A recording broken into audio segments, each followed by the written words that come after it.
بسم أبون ودن منفس قدوسن حدا أملاخ آمين. كاب إكسابير أبونان كاب قوتنا يسوس كريستوسن سأجان سلامن مسكول هاتكم يهون أبستف لالي علم كونكم نزم دبزي اتكاتاتلو زلكم كورات تزبه كريستيان. إزي وتروك أدامن سنبتن فادوس كساب ساعت حدا كمودما دقام كاب شو منتخ كساب ساعت جعته نايمشات بإرتراق قوز أطراز فنو مدب مكان هو تلفزيونيو. نلو مدما أزا سعب تحستوتات حيزنا لكم قريبنا لنا. أبت مجمرة زفل ملنا مدب هتسانات يسوس زمهارنا ጸሎት ዝብላር እስተዘለዎ ትሕስቶን ህፃናት ቀሪቡሎ ከምኡውን መዛሙር ክህልወናዩ ኣብቲ ንሎሚ ዝተዳለወ መደብ ቃል እግዚአብሔር ድማ ብኣቦና ቀሺ ዮናስ ወልደ ሩፋኤል ክርስቲያንን ክርስትያናዊ ናብራን ዝብላር እስተዘለዎ ትምህርቲ ሒዞምልና ተዳልዮም ቀሪቦም ኣለዉ ኣብቲ ንዕለቱ ዝጠቕመና ንምስትንታን መደብ እንጌራ ህይወት ድማ ዕያውተይ ኣብልዕ ዝብል ትሕስቶ ዘለዎ ሒዝናን ካልእ እንተቐዳሊና ኣለና እዚ ኩሉ ክትከታተሉ ናይቲ መንፈሳዊ በረኸት ድማ ተኻፈልቲ ክትኮኑ ብኽብሪ ንዕድም ሰናይ ምክትታል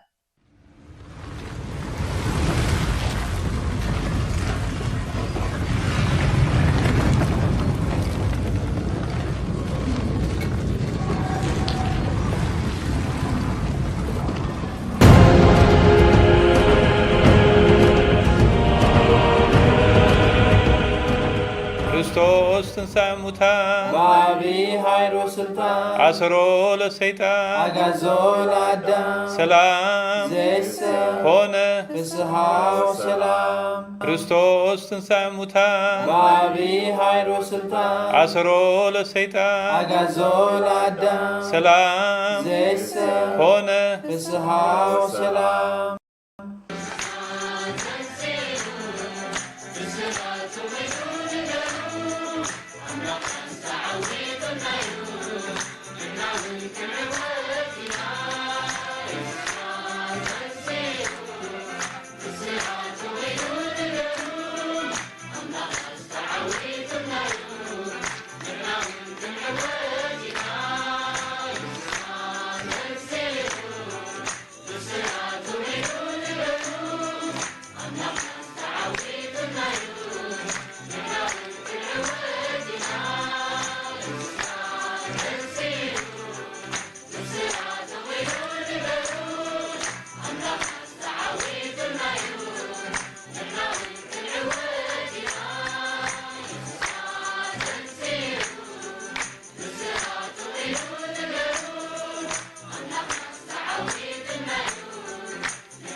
Yesus.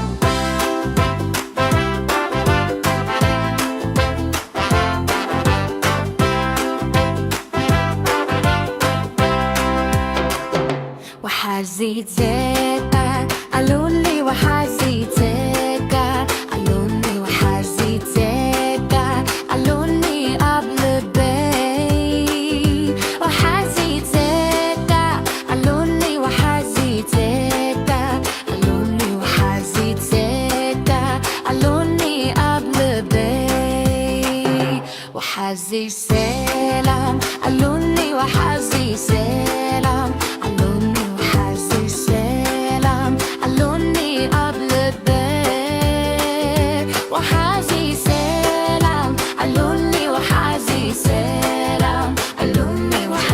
سلام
وحزيت زيتا قالولي وحزيت زيتا قالولي وحزيت زيتا قالولي قبل البيت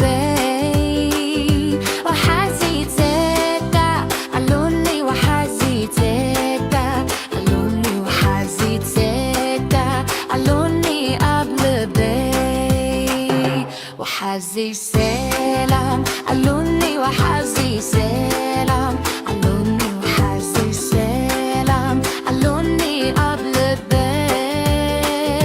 وحزي سلام قالولي وحزي سلام قالولي وحزي سلام قالولي قبل البيت سلام أي ملوديون حبوس أي ملوديون براحة يسوع سير وحزو حقو سير سلام أي ملوديون حبوس أي ملوديون براحة يسوع سير وحزو حقو سير وحزيت زيتا قالولي وحزيت زيتا قالولي وحزيت زيتا قالولي قبل البيت وحزيت زيتا قالولي وحزيت زيتا قالولي وحزيت زيتا قالولي قبل البيت وحزيت سلام قالولي وحزيت سلام وحزيت سلام قالولي قبل البيت وحزيت سلام قالولي وحزيت سلام قالولي وحزيت سلام قالولي قبل البيت سلام أي ملوديون حبوس أي ملوديون براحة يسوع سير وحزو حقو سير سلام أي ملوديون حبوس أي ملوديون براحة يسوع سير وحزو حقو سير وحزيت زيتا قالولي وحزيت زيتا قالولي وحزيت زيتا قالولي قبل البيت وحزيت زيتا قالولي وحزيت زيتا قالولي وحزيت زيتا قالولي قبل البيت ሰላም ንዓኻትኩም ይኹን ህፃናትን ንኣሽቱ መንእስያትን ሰላም እግዚኣብሔር ኣምላኽና ምስ ነፍሲ ወከፍኩም ይኹን ኢየሱስ ዝመሃረና ጸሎት ብዝብል ኣርእስቲ ካብ መጽሓፍ ቅዱስና ኣብ ወንጌል ማቴዎስ ምዕራፍ 6 ካብ 1 ክሳብ 15 ዘሎ ክፍሊ ሎሚ ክንመሃር ኢና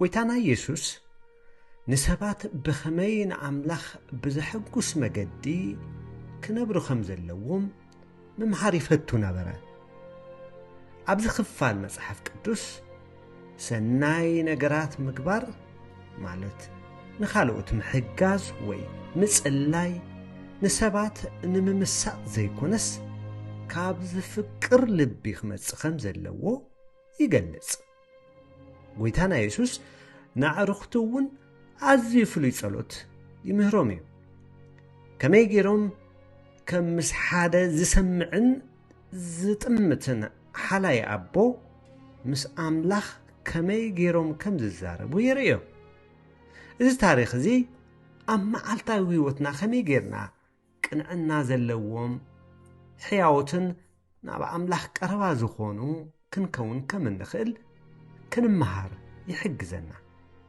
እምበኣር ሓቢርና ንከታተል ሓደ መዓልቲ ጎይታና ኢየሱስ ኣብ ሓደ ከረን ኮይኑ ነቶም ዝሓረዮም ኣዕርኽቱ ወይ ደቂ መዛሙርቱ ይምህሮም ነበረ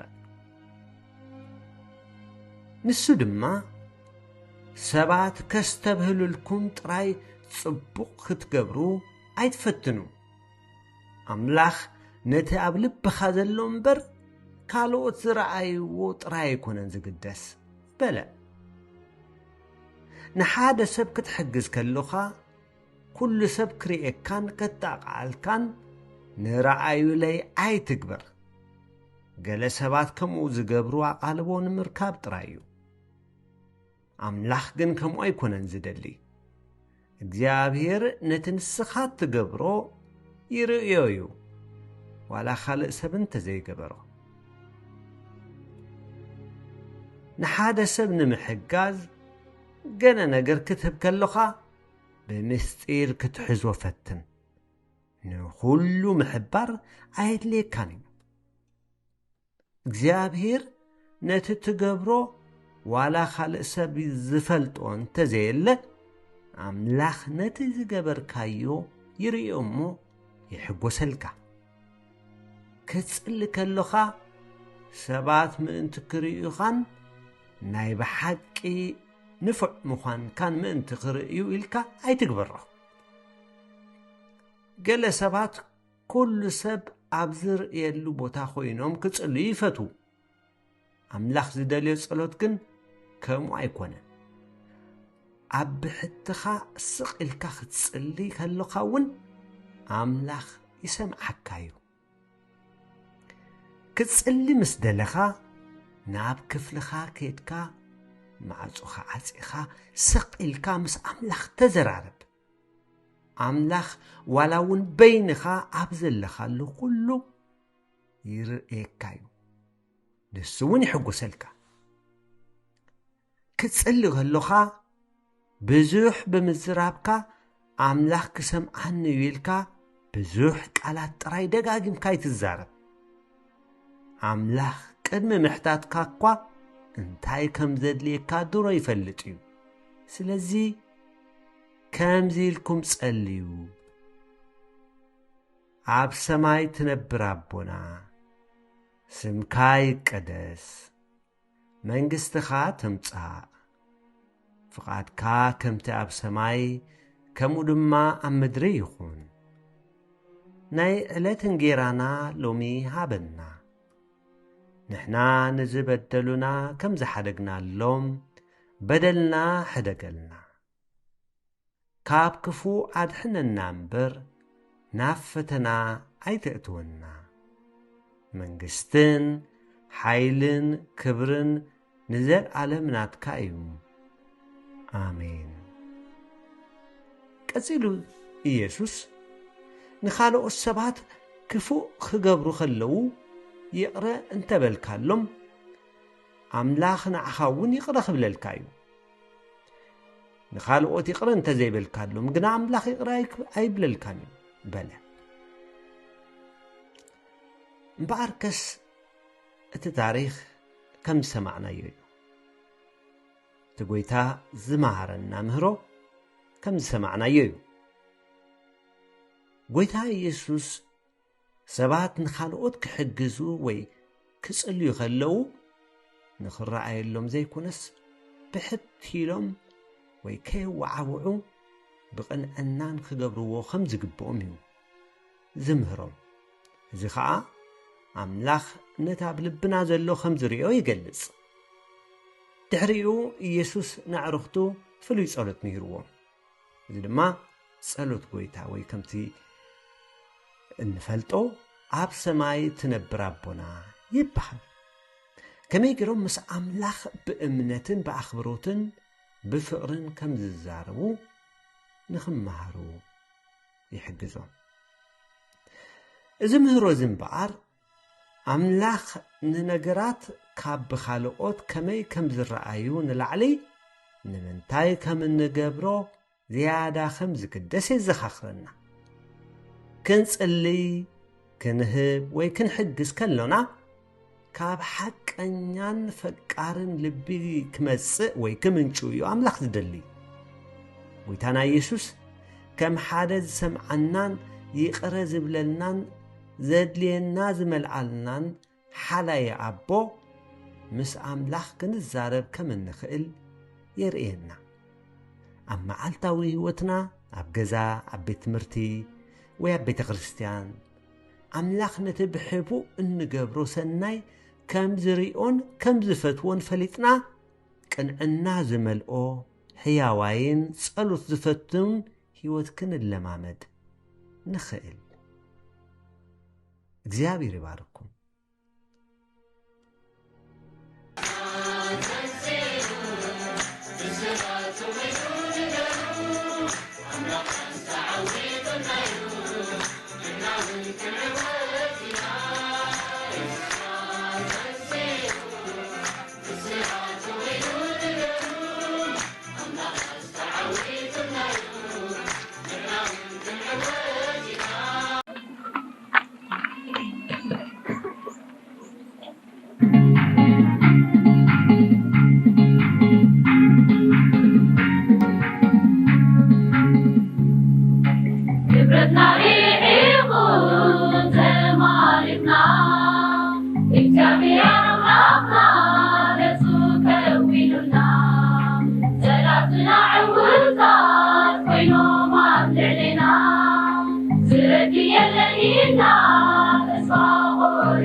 Your money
هيوتي مني نعين باريخا حيلي هونني نعين باريخا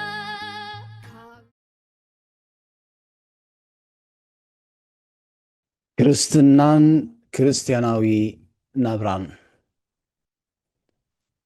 ግናኸ ክርስቶስ እዩ ኣባይ ዝነብር ዘሎ እምበር ደጊም ኣነ ይኮንኩን ዝነብር ዘለኹ እዚ ሕጂ ብስጋ ዝነብሮ ዘለኹ ድማ ብእምነት በቲ ዘፍቀረኒ ምእንታይ እውን ነፍሱ ዘሕለፈለይ ወዲ ኣምላኽ ዝነብር ዘለኹ ገላትያ ምዕራፍ 2 ፍቅዲ 20 بسم آبن ولدن منفس قدوسن حد أملاخ آمين قدوس እግዚአብሔር أملاخنا مخفات قالكا يبره نقاتات إمرو يهب تباحيلو تصحيفي إمو كم وقت قبل لنا لمنا كالونا سبحات وكب لسلوس قدوس يدلو ملا آب وولد ومنفس قدوس آب وولد ومنفس قدوس أريك الله يزيه يزيني وزلفني ولا عالم عالم آمين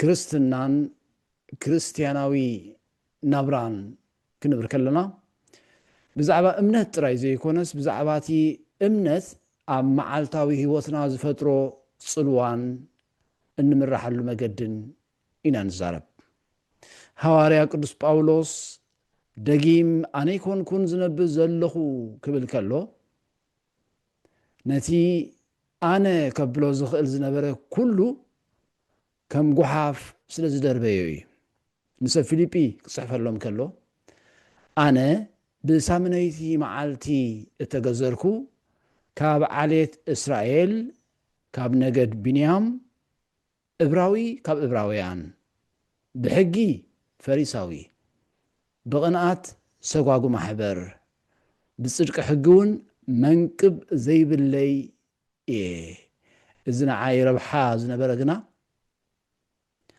سلا كريستوس إليكم وسعى قصركو بلوم فيليبي معرف سلسته فقد حموشته كتاب شمونته أسعبو دما بحقي سلت بلوس فلتت كريستوس يسوس قويتاي إلي سليو إذ كلو التوسعكو كلو كم وسعى أقصره كم قحاف أقصر له بزخونه خوينو نابتن سعي موتان انتركب كويلة بموتو النامسل كوه نعون حيلتن سعيون حبرت مكراون من تخفلت كلو كم وسعى أقصر له بله كريستيان زبحال مني وي كما يزبلي كريستنا كابتي كريستوس زبل سم زمس أخوينو ترجمو دما نكريستوس مسعاب مالتي نكريستوس مسعاب كنبل كلنا خا كم تبعلو قويتانان أملاخنان مدحانينان يسوس كريستوس كسعبني زدلي انتلو رؤسو يغبس مسكلو أبسط بحيا العلمو يسعبني زبلو كوم غيركا مسعبن كوم خونكا منبارن مالتيو وانجيل ماتيوس مراف 16 فلإسان 4 رئيسها كبيس كان كريستوس مسل تسعب اتي كريستيان زبل مصوعي بعاقنكا يسفى مالتي رئيسها مقباص مالت بعلي يفلت كاب زبل تعبيت وصيكا نفقاد أملاخ كم نيجزا رئيسها دريتن طقمن نلعلي قدامنت مهاب مالتي كالق قال نايزي مسعب ويسعبي زبل تختالي مخوان مالتي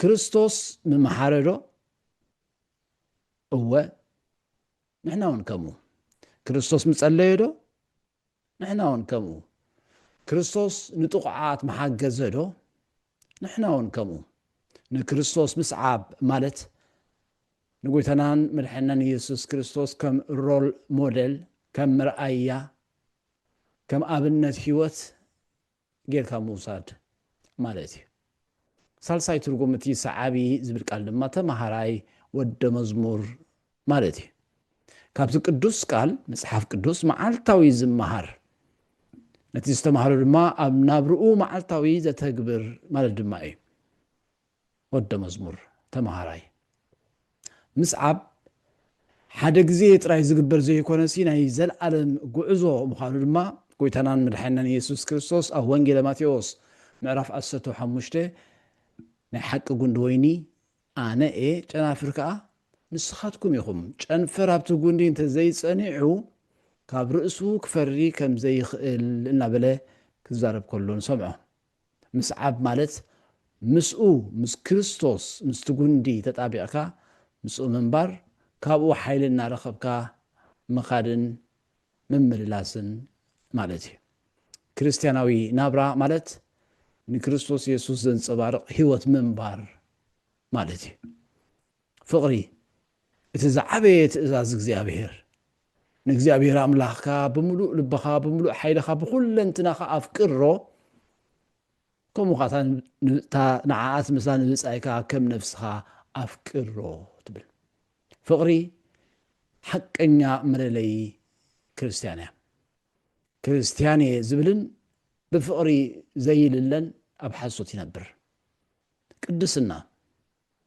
ካብትን ህይወት ዘበላሹ ሕማቕ ተግባራት ምርሓቕን ንኣምላኽ ብዘኽብር መገዲ ምንባርን ማለት ድማ እዩ ክርስቲያናዊ ናብራ ትሕትና ከምቲ ጎይታናን መድሓኒናን ኢየሱስ ክርስቶስ ኣእጋር ደቀ መዛሙርቱ ዝሓፀበ ክርስቲያን እውን ንኻልኦት ንምግልጋል ድልው ክኸውን ይግባእ የቕሬታ ንዝበደሉኻ የቕረ ምባል ከምቲ ኣምላኽ ንዓና ብክርስቶስ ይቕረ ዝበለልና ንሕና እውን ንሓድሕድና ንዝበደሉና ይቕረ ንምባል ድልዋትን ፍጡናትን ክንከውን ይግባአና ክርስቲያናዊ ናብራ ፍቕሪ ቅድስና ትሕትና ይቕሬታ ዝመለለይ እዩ ኢና ንብል ዘለና ክርስቲያናዊ ናብራ ሕቤት ኣለዎ ክትዓቢ እንተዳ ኮንካ ድማ بقدامنا تصلوت مس እግዚአብሔር ركب مس እግዚአብሔር كلوካ يدلي ቀጻሊ ካላይካ ቃል አምላኽ መጽሐፍ ቅዱስ ምንባብን ምስትንታንን ንዝተማሃርካዮ ንዝተስተንተንካዮ ድማ ምንባርን ሳልሳይ ድማ ሕብረት ኣሕዋት ምስ ካልኦት ኣመንቲ ብሓባር ምጽላይን ኣብ ቤተ ክርስቲያን ብሓባር ምዃንን ስለዚህ በዚህ ሰለስተ ነገር እዚ ብጸሎት በቃል አምላኽ ብሕብረት እቲ መንፈሳዊ ክርስቲያናዊ ናብራ ያዕቢ ንቡር ክርስትና እንታይ እዩ ኢልና ንሕሰብ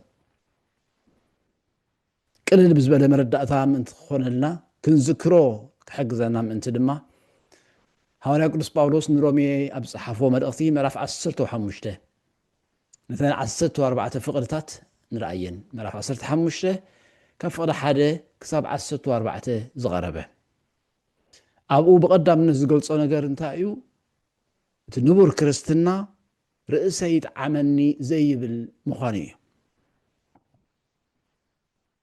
ፍቕዲ 1 ክሳብ 3 እምበኣርሲ ንሕና ብርቱዓት ዝኾንና ድኻምቶም ድኹማት ክንጸውር ንርእስና እውን ባህ ከይነብል ይግባአና እዩ ክርስቶስ ድማ ንርእሱ ባህ ዘብል ኣይደለየን እሞ ነፍሲ ወከፍና ንብፃዩ ምእንቲ ክሃንጾ ብሰናይ ነገር ባህ የብሎ ይብል እግዚአብሔር ይመስገን ንርእስና ባህ ከይነብል ንብፃዩ ግን እንታይ ይግበሮ ኢሉ ባህ የብሎ ኢሉ ርእሰይ ይጥዓመኒ ዘይብል እዚ ዘለናዮ ናይ መወዳእታ ጊዜ መለለይኡ ሐዋርያ ቅዱስ ጳውሎስ ንጢሞቴዎስ ክጽሕፈሉ ከሎ ከላይ ጢሞቴዎስ ምዕራፍ 3 ፍቕዲ 1 ከም ዝበሎ ክፉእ ግዜ ከም ዝኸውን ሽዑ ሰባት ፈተውቲ ርእሶም ከም ዝኾኑ ኢሉ ምልክት ሂብዎ ኣሎ ርእሰይ ይጥዓመኒ ዘይምባል መለለይ ንቡር ክርስትና እዩ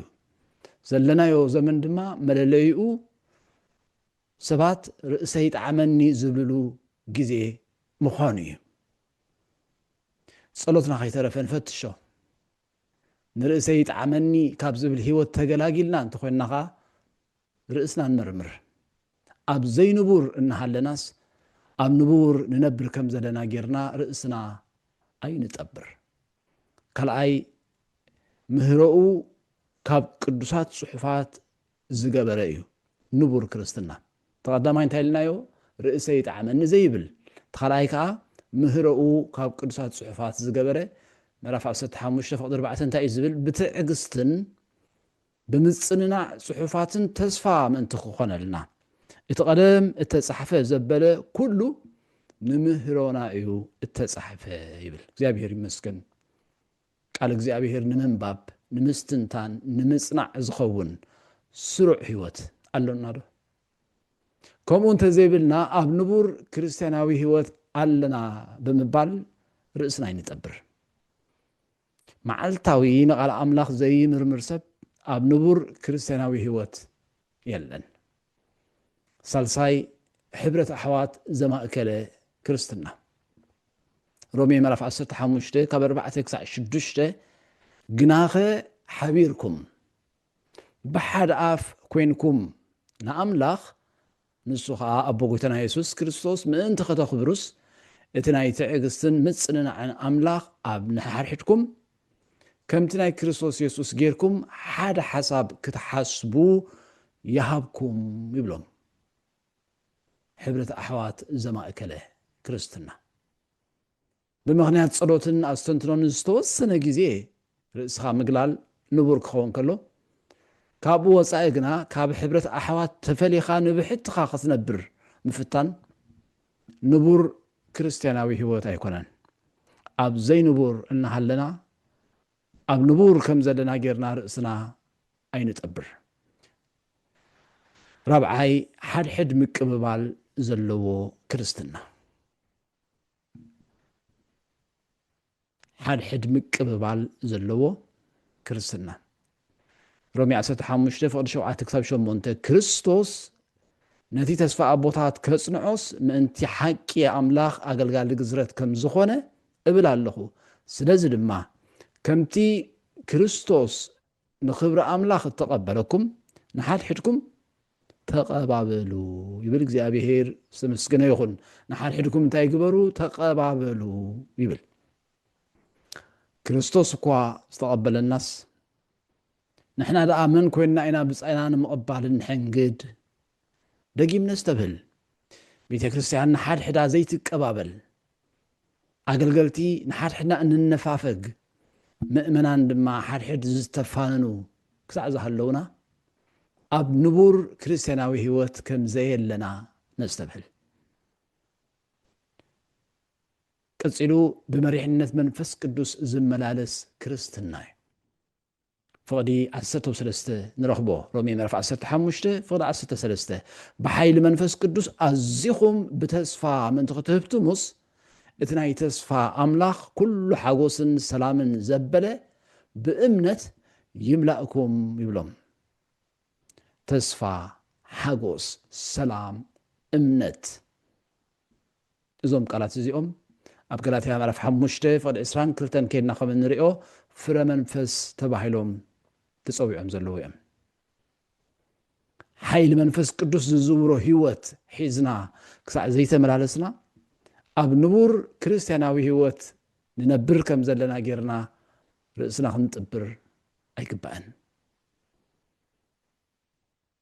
ብሰናይ ግብሪ ዝመልአ ክርስትና ሮሜ ምዕራፍ 15 ፍቕዲ 14 ኣሕዋተ ብዛዕባ ኻትኩም ብጽቡቕ ነገር ምሉኣት ምዃንኩም ብፍልጠት ዘበለ ኩሉ ከም ዝመላእኩም ንሓድሕድኩም ምምዕዓድ እውን ከም ዝኾነልኩም ኣነ ባዕለይ ተረዲእዮ ኣለኹ ይብል። እግዚአብሔር ይመስገን። ኣብዚ ክፍሊ እዚ ጎሊሑ ተገሊጹ ዘሎ ምልኣት ዝብል ሓሳብ እዩ። ብጽቡቕ ነገር ምሉኣት፣ ብፍልጠት ዘበለ ምሉኣት ንሓድሕድኩም ብምምዕዓድ እውን ዝኾነልኩም ኢልዎም። ኣብ ከምዚ ዝኣመሰለ ምልኣት ክሳዕ ዘይሃለና ሓደ ናብኡ ገጽና ንዓቢ ከም ዘለና ዘርኢ ምልክት ክሳዕ ዘይተረእየና ኣብ ንቡር ክርስቲያናዊ ህይወት ከም ዘለና ኣምሲልና ርእስና ይንጠብር። ክርስትና ናብራ እዩ። መን እዩ እቲ ዝነብር ዘሎ ብዝብል መሰረታዊ ሕቶ ድማ ይጅምር። ከም ሐዋርያ ቅዱስ ጳውሎስ ግናኸ ክርስቶስ እዩ ኣባይ ዝነብር ዘሎ እምበር ደጊም ኣነ ይኮንኩን ዝነብር ዘለኹ እዚ ሕጂ ብስጋ ዝነብሮ ዘለኹ ድማ ብእምነት በቲ ዘፍቀረኒ ምእንታይ እውን ነፍሱ ዘሕለፈለይ ወዲ ኣምላኸ ዝነብር ዘለኹ ንምባል ክንበቃ ኢና ተጸዊዕና። ክርስቶስ ድዩ ኣባና ዝነብር ዘሎ ወይስ መን እዩ ኣብ ዝፋን ልብና ነጊሱ ተቐሚጡ ዘሎ? ክርስትና ናብራ እዩ። ተሓቲትካ በቓል ጥራይ ትምልሶ ዘይኮነስ ብግብሪ እናነበርካዮ ብህይወት እትምስክሮ ድማ እዩ። ለይትን ቀትርን ሕልምኻ ምኽዕባት ገንዘብን ንዋይን ኮይኑ እናሃለወ ኣብ ዝፋን ልበይ ነጊሱ ተቐሚጡ ዘሎ ክርስቶስ እዩ እንተበልካ ትሕሱ ሓቂ እውን ኣይትገብርን ኢኻ ዘለኻ። ልብኻ ፍትወት ዓለምን ንብረት ትዕቢትን መሊኡ እናጎስዐ ኣብ ልበይ ነጊሱ ዘሎ ክርስቶስ እዩ ምባል ፈውስ ዘይርከቦ ምሕባእ ቁስሊ እዩ። መገድን ሓቅን ህይወትን ክርስቶስ ኢየሱስ ጎይታና እዩ። ንዕኡ ንስዓቦ ከም ቃሉ ንመላለስ ብጸሎት ንትጋህ ሕብረት ኣሕዋት ድማ ኣይንሕደግ። ሽዑ ግናኸ ክርስቶስ እዩ ኣባይ ዝነብር ዘሎ እምበር ደጊም ኣነ ይኮንኩን ዝነብር ዘለኹ እዚ ሕጂ ብስጋ ዝነብሮ ዘለኹ ድማ ብእምነት በቲ ዘፍቀረኒ ምእንታይ እውን ነፍሱ ዘሕለፈለይ ወዲ ኣምላኽ ዝነብር ዘለኹ ንምባል ምሉእ ትብዓት ክህልወና እዩ። እግዚአብሔር ስለ ቅዱስ ቃላቱ ዝኸበረን ዝተመስገነን ይኹን። እግዚአብሔር ይባርኽኩም።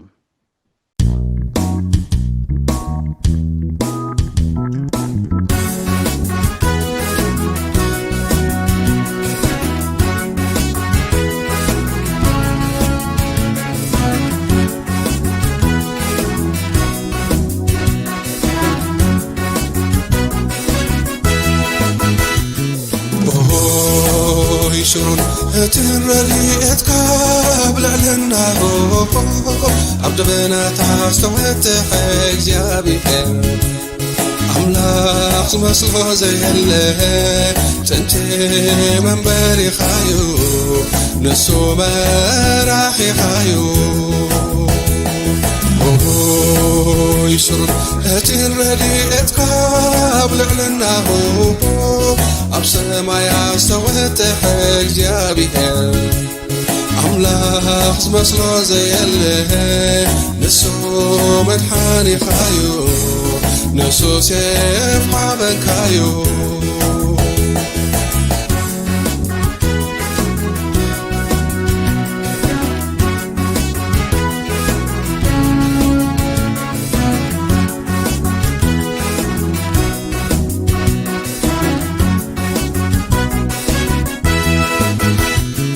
سهل محرتون هيوت كازنابي أنا مرحكا نسمو زقبي سكات ويعوز غون كبرخا هرعود كاسيروز فتح كلخا نسيوت التنبريخا هللويا يشرون أتنرني اتكاب لعلناه عبد بهنا تستوت حج يا بيك أملاك مسلو زي اللي تنتي من بري خايو نسو فواسي خايو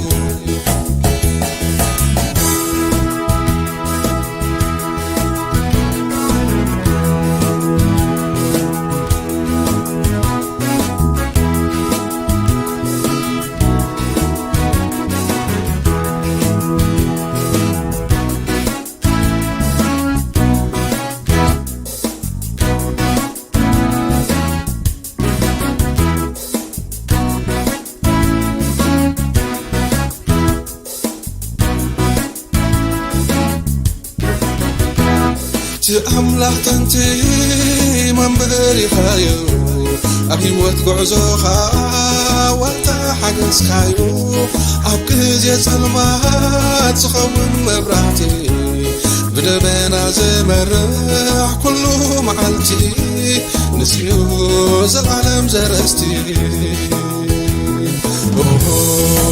يشرون أتنرلي اتقاب لعلناه أبصر ما يستوت حج يا بيك أملاخ زمسلو زيله نسو مدحاني خايو نسو سيف حابن خايو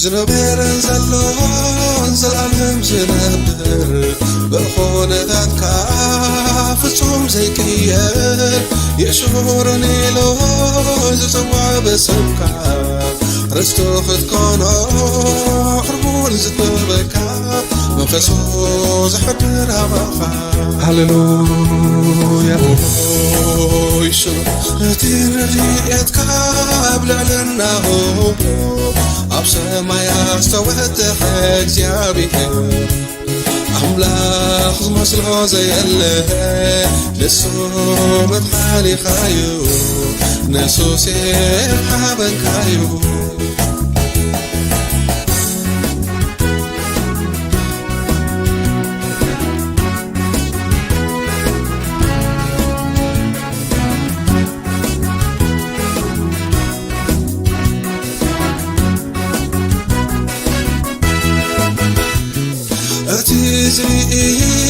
زرتك زسمع كابزفان مقدسو دلتك زمالة زكهر فقرو زيبلو ممزاني بجاز حلف الموت كناني كبرين يسوس مدحاني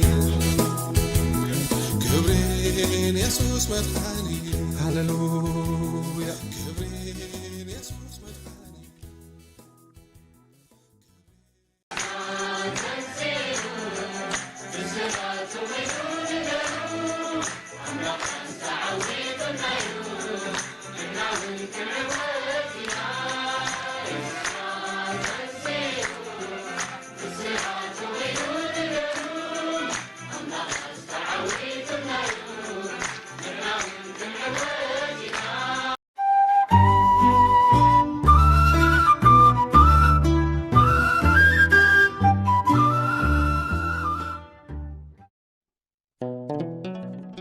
أياوتي أبلع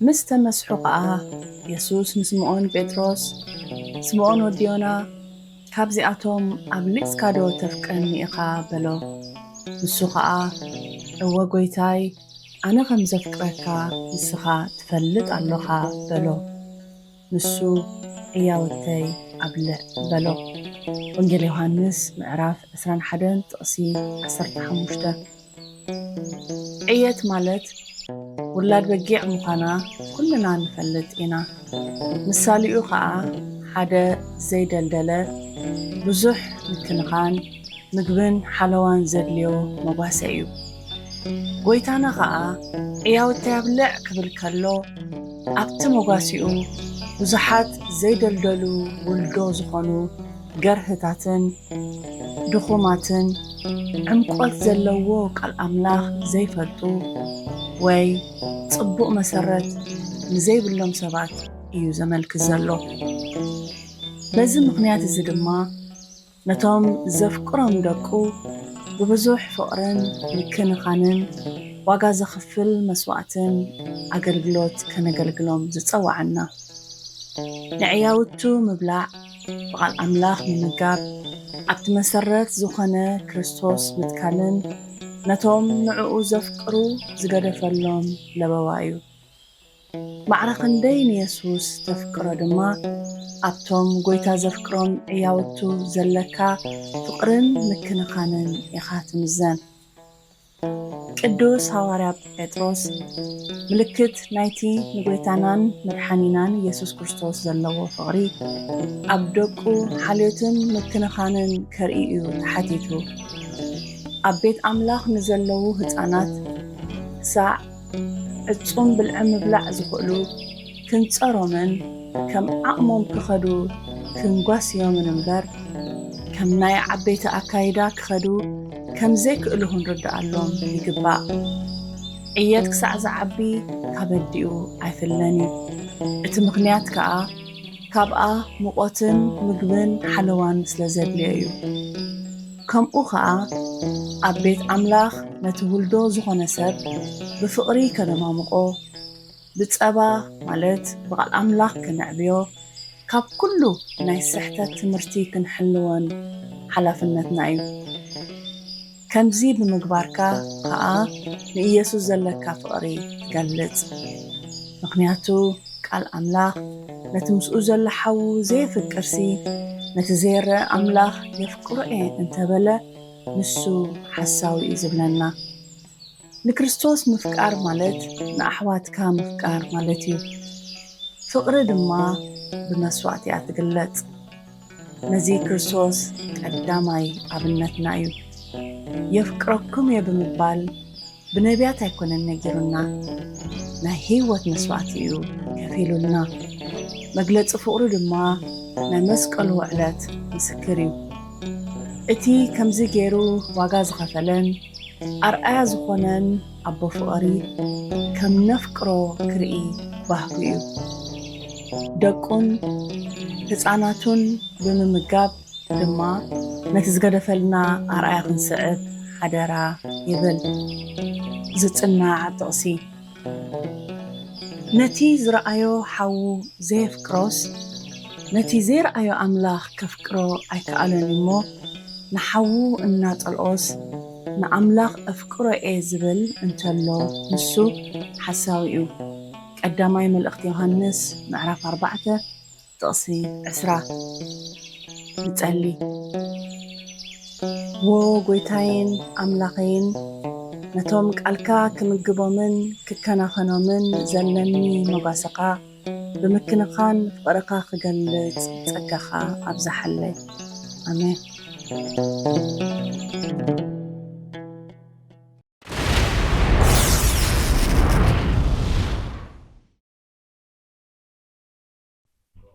ስለ ዝጸንሐና ግዜ እግዚኣብሔር ዝተመስገነ ይኹን። በዚ ጸንሕ መደብ ተባሪኽኩም ተሃኒጽኩም ከምኡውን ተገልገልኩም ክትኮኑ እምንቶና እዩ። ኣብ ናይ ጽባሕ ሰንበት መደብና ብተመሳሳሊ ትሕዝቶ ክሳብ ንራኸብ እግዚኣብሔር ምስ ኩለና ይኹን።